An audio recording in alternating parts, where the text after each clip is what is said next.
Oui, je sais, la réponse paraît évidente. Et pourtant, la ménagère de plus de 50 ans vous dira le contraire. Si mes beaux-parents étaient là, je vous dirais que non, qu'il faut respecter la femme avec un F majuscule, car elles sont nos mères, nos filles, nos sœurs, que nous sommes tous faits d'un ovule et d'un spermatozoïde. Je rentrerai ensuite dans un débat endiablé afin de comprendre pourquoi l'humain s'appelle homme avec un H majuscule. Pourquoi dans un ménage, la femme utilise 3h17 de son temps afin d'effectuer des tâches domestiques contre l'homme qui en utilise 1h57.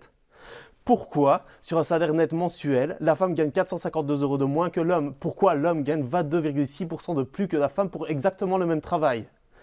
Pourquoi, sur une année, 2700 hommes sont touchés par le viol contre 65 000 femmes en vous disant que c'est des chiffres énormes? Étant donné que je n'avais pas vu mes beaux-parents, soyons honnêtes. Toi, femme, connais-tu au moins ton origine biblique?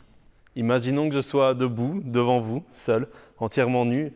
Mettez de côté votre fantasme.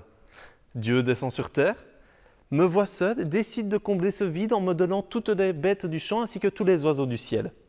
Cela ne suffisant pas, il décide de m'endormir profondément, m'arrache une côte et avec celle-ci façonne la femme. Et c'est pareil dans beaucoup de religions, vous savez. Après tout, c'est quand même Dieu qui a écrit l'origine du monde, non? Là voilà la réponse. La réponse se trouve dans le chapitre 2 du livre de la Genèse. La femme vient après les animaux et n'est constituée que d'une seule côte. Autrement dit, un os sur 206.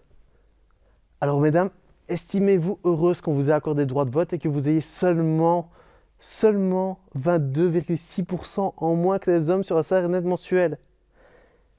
Et vous nous battez encore sur un sujet.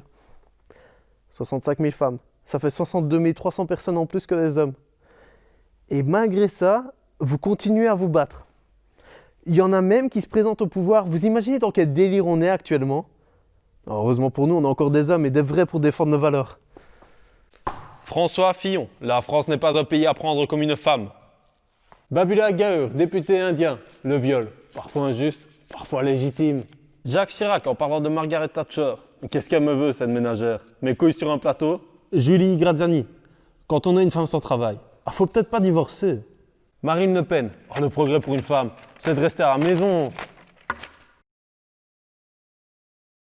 Messieurs, je vous souhaite une excellente soirée. Mesdames, mesdemoiselles, mes ménagères, je vous souhaite bonne chance. Car là où des autres dominations ont pu choquer la société, le sexisme est ancré dans les mœurs.